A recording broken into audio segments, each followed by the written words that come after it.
I just came back from the Backrooms, and this movie got me thinking. It got me thinking so much more than I was expecting to actually think about a movie, especially a horror movie where people are getting chased down by hybrid people monsters. But it was actually good, and you look at that, and you look at the main character, well, sort of the main character of Clark, and I thought this was one of the most interesting characters in horror movies, because usually a horror movie character is like a background thing until you watch them get ripped apart or chased. That's just the thing, the actor getting scared and whatnot. But this felt like something more, like it was an actual interesting character study. Like, what was up with this dude? Can somebody tell me what was up with this dude? He didn't seem to be all there. He didn't seem to be what he was presenting himself to be. At first, it was something more simplistic, and then you watch this dude unravel more and more, and you started thinking, there's something not right with this guy. There's something else here. What is he? What is up with this? What's the whole story there with, like, why was he a pirate? Why did he fall off his chair in the beginning of the movie? Why did he fail so miserably? Why was his relationship so god awful? What was it with this dude? Why was he such a loser? Clark, man, what are you doing with your life? There's something more. He's not what you think he is. This dude is not who you think he is at all. And the Backrooms movie, it leaves you with more questions than answers. What was that? Was it an experiment? Was it some type of fairy tale? Were these people, like, they were getting trapped in there, but the whole thing was warping their faces? It was making them look different. What did that all mean? Why? I'll tell you what it was. I'll tell you, but it's a bit more complicated than that, right? This dude, think about who he is. All right, he is a divorcee, he is an architect. It makes sense, the whole thing with the mazes, right? The labyrinth, the back rooms. He projected all of those. He created those in his mind. Remember, he goes to his therapist and he has like the map. He created all of that, right? And let's not forget, the back rooms looked in a certain way to him, but when his therapist went there looking for him, they looked completely different. There's so much rain today. Okay. And you look at that, it seems to be a projection of his own mind that can influence other people. It can entrap other people in there. What's the meaning behind that? What is that? Why was this dude bitching and complaining so much about his job? Just change your job if you hate it so much, dude. What's up with that? Okay, but he was a furniture salesman and he hated his job.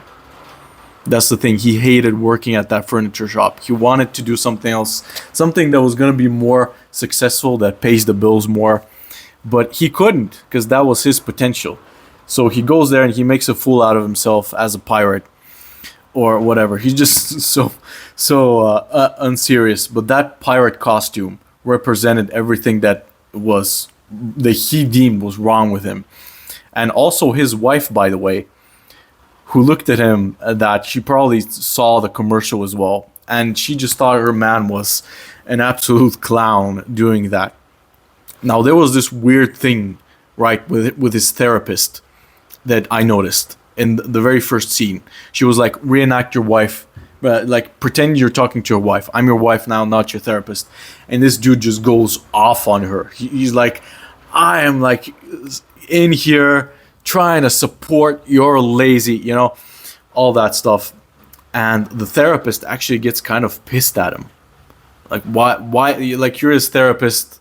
I get it, right? You're a woman and he's saying something that's derogatory and you really empathize with his wife, okay? But she was really getting into it very much, like she was actually getting angry on behalf of the wife. What if there's something there?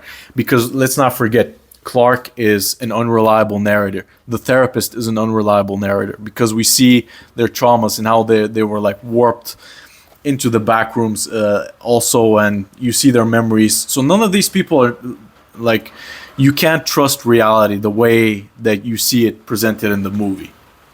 That's the thing. Okay, so what if she's like his wife? the therapist is kind of like his wife, or he's turning his wife into his therapist because she just can't deal with his problems anymore. Notice how the therapist in the first scene, she was like understanding at first, then she's like, dude, I can't deal with this. When we see finally at the end of the movie where he's going off on her again, she cannot stand this dude. She is yelling at him just like his wife would. Okay, he goes in the kitchen, he tears the hair out of the dummy there, the creature representing like his wife. He takes the red hair and he puts it on the head of the therapist. What do you think that means? There's like this whole interesting allegory in there with like therapy, how, you know, she tries to go in there and look for Clark, who's not her patient anymore. He doesn't go and see his own therapist anymore. He's like given up. He's embraced the Backrooms.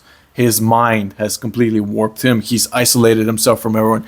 He's accepted it. He's not going to have a normal relationship anymore. He can't get married. Like, this dude's cooked.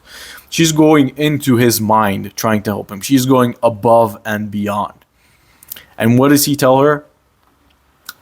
I'm fine the way I am, actually. Like, I'm not at the place where I can go and fix myself completely and rebuild my personality and deal with all my traumas. And she's like, fine, just let me go. If his wife says that, right, him, the rational person, the normal person, he's like, okay, you can leave my mind, you can leave like this messed up marriage or whatever.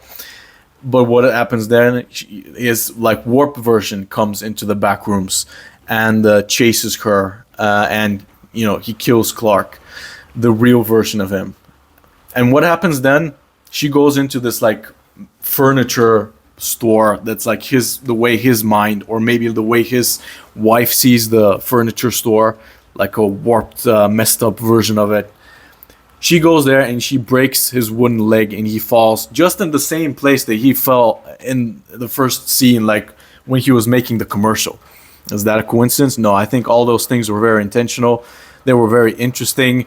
One critique I have for this movie is that I think that the monsters could have looked a little bit scarier. Like, it was a little bit goofy during some points. I was in the cinema and I turned I was like turned to the side and I was like a little bit like, what is, like, it's going into the point where it's not scary anymore, where it becomes a little bit cringe, which movies love to do now. Obsession, all the horror movies like to be a little bit cringe, and they did that.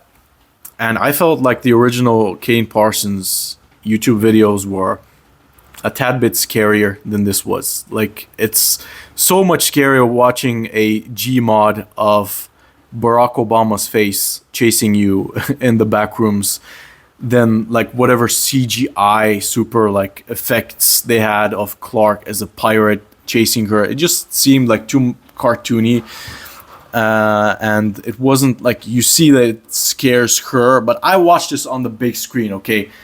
And if it didn't affect me in the sense that it was scary, because every time you saw the face of that thing, it just wasn't scary. It looked a little bit more goofy and harmless for some reason. I don't know why.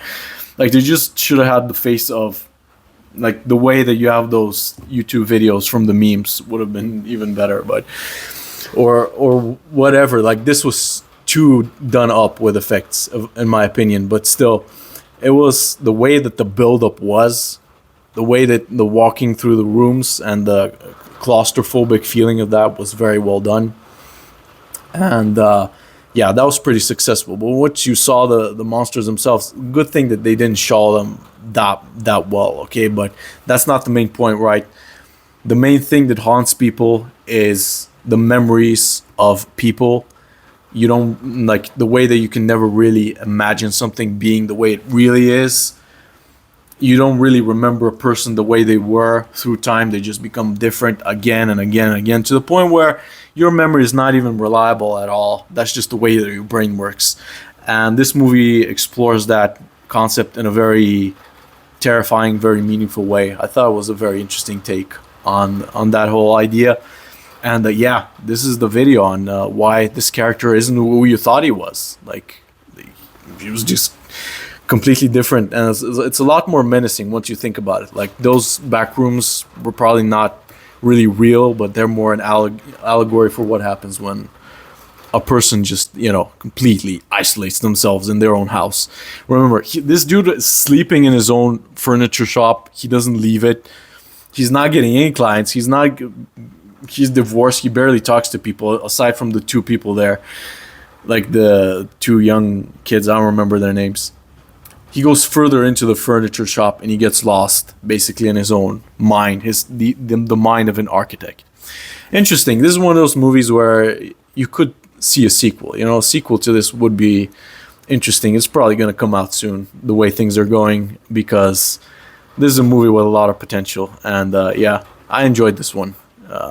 Would recommend it, which I rarely do on this channel, because all I do is talk shit about these movies, because most movies, they're just not that good. But this one was surprisingly good. Go and see it if you can. Bye.